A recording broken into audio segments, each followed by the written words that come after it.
Oi, pessoal! O que é o que é? Reduziu em 100 euros por ano a conta de luz do pessoal da União Europeia e reduziu entre 25% e 35% a conta de luz do Reino Unido. Tempo. A abertura do mercado livre de energia. E hoje eu vou falar sobre esse livro da Juliana Melcop.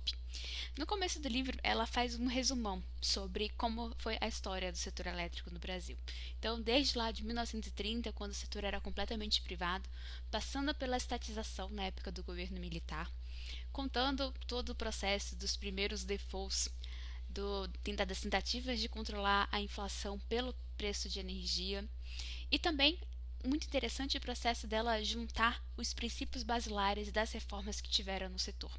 Então, desde a primeira, lá na década de 90, passando pela famosa do RECEB, e também os princípios basilares da modernização do setor que está acontecendo agora, que foi proposto na consulta pública 33 do Ministério de Minas e Energia. E aí agora, o que é essa história de abertura do mercado livre, né? E eu vou fazer uma comparação com o mercado de telefonia. A ideia por trás de abertura do mercado livre é você poder escolher de quem você vai comprar energia aí na sua casa. Então, a mesma coisa aconteceu na época com a telefonia, de várias empresas passarem a explorar esse mercado. Então, por exemplo, você pode escolher qual a empresa vai oferecer comunicação para você. Vai ser Claro, TIM, Vivo, você tem essas opções no seu celular. E a proposta é que o mercado de energia seja igual. Então, ao invés de simplesmente chegar uma conta na sua casa, você possa escolher de quem você vai comprar a sua energia. E aí a autora, no livro, ela faz algumas considerações, principalmente do ponto de vista das vantagens e das desvantagens. E aqui eu vou fazer um resumo das vantagens inicialmente. Então, o primeiro ponto que ela coloca é a redução de custos. Então, é o óbvio, né? Assim, quanto mais competição, maior redução de custos. Isso é um ponto interessante que, a partir do momento que operadores de energia entram no mercado, eles têm um desejo intrínseco de conseguir melhor condições junto dos geradores de energia. Então, eles têm um interesse em negociar contratos melhores do gerador, afinal, quem oferecer o menor preço para o consumidor final tende a levar. E essa redução de custos tem a ver não apenas com a produção de energia, né, com a geração do elétron em si, mas também com a excelência operacional. Então, redução de custos de transação, tudo isso, a modernização, digitalização dos processos todos, tudo isso é intrínseco à possibilidade de conseguir entregar um custo menor para o consumidor final e assim ganhar mais clientes. Uma outra vantagem é a maior liquidez no mercado. Então, se tem mais gente comprando energia, tem mais liquidez, tanto para quem vende quanto para quem compra. Isso é uma vantagem importante, não apenas no mundo do varejo, né, que é o mercado pequenininho, esse que o livro aborda todo, mas também para quem está no atacado. Então, a maior liquidez ela interfere positivamente nos dois mercados, afinal, ainda vai haver transação de energia entre esses dois mercados. Uma terceira vantagem é a modernização dos sistemas de medição. Isso é muito legal, já pensando no ponto, trazendo um exemplo bem atual, né, da geração distribuída. Várias empresas que possuem de geração distribuída também oferecem um sistema de medição. Isso tem esse é a pontinha do iceberg para abrir todo um mundo de vários negócios novos. Então, um medidor inteligente conectado à internet traz várias opções de modelos de negócio do futuro. E quinto ponto é a mais oferta de energia. Então, por exemplo, hoje, de novo no mercado de geração distribuída, mesmo não tendo segurança jurídica e mesmo com todos os percalços que têm acontecido nesse processo de revisão, os geradores estão investindo em geração distribuída e isso está aumentando bastante a oferta de energia no Brasil. Por mais que ainda seja insignificante perto do tamanho da matriz elétrica nacional, os geradores têm apetite para isso. E a existência de um mercado de varejo vai aumentar ainda mais esse apetite, o que nos dá mais segurança energética, afinal tem mais oferta de energia. E em contraponto a todas essas vantagens, tem algumas desvantagens que a autora cita também. E aí, para começar, o que ela aponta em primeiro lugar é o aumento de riscos ao consumidor final. E o que é esse aumento de riscos? Você sabia, por exemplo, que o preço da energia varia hora a hora? Pois é, esse é um tipo de risco que o consumidor vai ter que levar em conta na hora de escolher o plano. Mas isso não tem nada de muito difícil de lidar, né? Porque afinal a gente o mercado vai se adequar a esses tipos de coisas e vai oferecer produtos que se encaixem melhor em cada um dos perfis. Então, por exemplo, de novo fazendo um comparativo com a telefonia. Eu, antigamente, quando eu era jovem estudante, eu tinha um modelo pré-pago. Eu sabia que o que cabia no meu orçamento era R$ 20, então eu comprava a quantidade de dados de R$ 20 antecipadamente. A mesma coisa vai acontecer com o modelo de varejo para o mercado de energia.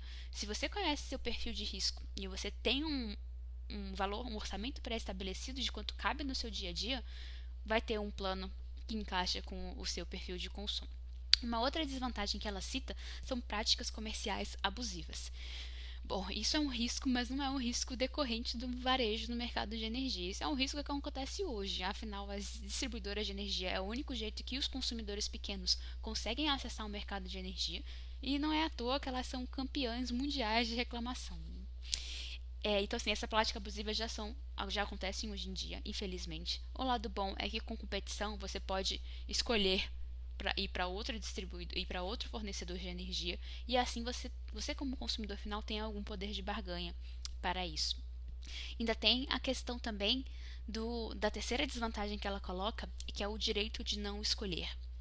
Se eu, como consumidora, não quiser escolher ninguém para fornecer energia para mim, ainda assim eu tenho que receber energia, afinal a energia elétrica é um item essencial na vida de todos nós.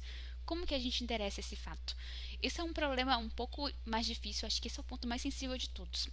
Hoje em dia a gente tenta endereçar oficialmente isso pelo formato que chama de fornecedor de última instância, que seria uma entidade, por enquanto vamos chamar assim, que é responsável por entregar energia para todo mundo que não escolheu nenhum fornecedor. E não apenas para quem não escolheu, mas também para quem não encaixou no perfil de risco que os fornecedores de energia estão acostumados a lidar. Então, esse é um ponto sensível com relação à abertura do mercado para o varejo. Um quarto ponto que ela coloca como desvantagem é a inelasticidade do mercado consumidor. Isso é um ponto realmente de muita atenção. O que é essa inelasticidade? Significa o fato do consumidor não reagir a custos. Então, por exemplo, se o custo vai aumentar ou diminuir, eu vou continuar com o mesmo padrão de consumo que eu tenho de energia elétrica hoje. Isso é o que eu estou chamando por aí de consciência energética. Os consumidores terem noção do quanto eles consomem de energia e o que eles conseguem flexibilizar ou não. E isso é uma coisa interessante, que as bandeiras tarifárias, por exemplo, elas vieram originalmente com o intuito de sinalizar para a população quanto está custando gerar energia no Brasil e, com isso, a população poder modular o seu consumo de energia. Então, por exemplo, agora está na bandeira vermelha 2, eu vou diminuir o meu uso de energia para que minha conta não fique tão cara. O que acabou acontecendo é que não tem esse resultado. Por mais que a bandeira tarifária exista e seja aplicada e seja um valor significativo, o consumo de energia no Brasil não responde à aplicação das bandeiras. Mas uma coisa mais eficiente do que isso é a geração distribuída, por exemplo, porque isso tem essa ponte de consciência energética muito forte, porque a partir do momento que você traz luz para a conta de luz do consumidor, ele começa a ficar mais atento às variações de consumo. Ele começa até, por exemplo, a pegar falhas de medição da distribuidora, coisa que não acontecia antes porque simplesmente via um papel por baixo da porta. Mas a partir do momento que você vê uma empresa entregando serviço sobre aquele assunto, os consumidores de forma geral são muito atentos e eles têm poder sobre o dinheiro deles. Então, por isso eles começam a prestar mais atenção e talvez seja até mais eficiente você deixar o consumidor escolher é a forma mais eficiente de trazer consciência energética para a população de forma geral. O quinto ponto de desvantagem que ela cita é a redução do poder do regulador. Então, a partir do momento em que o regulador, em que há competição maior, os consumidores passam a ter um poder adicional. Então, assim, o regulador passa a ter um pouco menos de poder, porque esse poder vai ser diluído e capilarizado na sociedade de forma geral. E é aqui eu queria trazer o exemplo do Reclame Aqui. O Reclame Aqui é uma forma de regulação muito poderosa, porque assim, quem já tentou resolver um problema com alguma empresa de 1000 jeitos possíveis e só conseguiu depois do Reclame Aqui.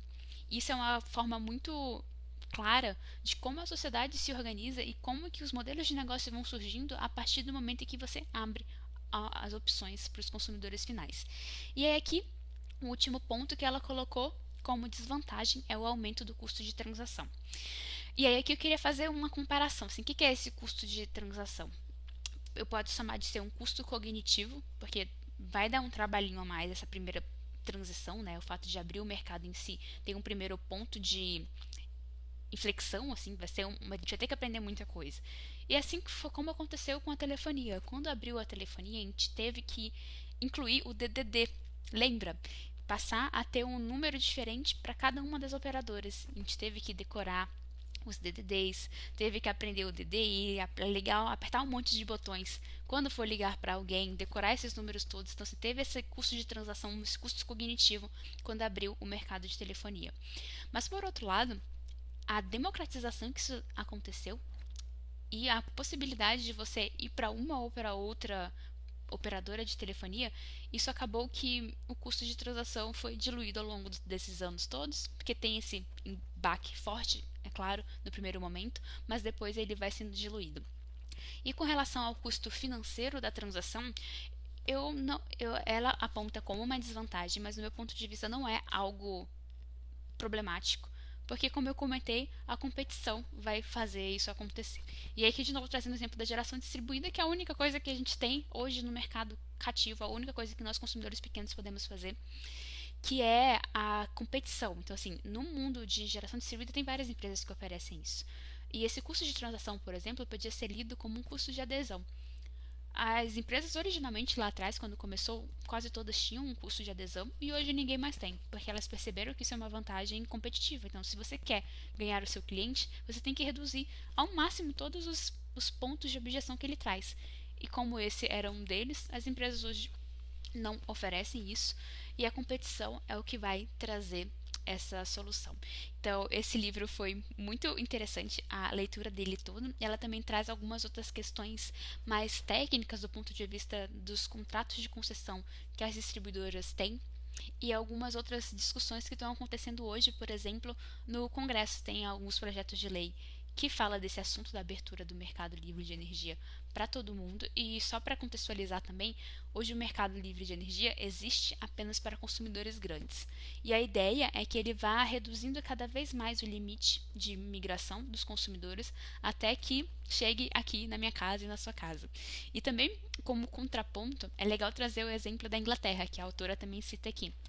A Inglaterra, desde 1999, os consumidores nas casas deles podem escolher de quem eles consomem energia. E por isso que teve aquela redução significativa que eu comentei lá no começo. Então, esse abrir o mercado livre de energia talvez seja a solução de redução de custos de forma geral para todo mundo e muito mais fácil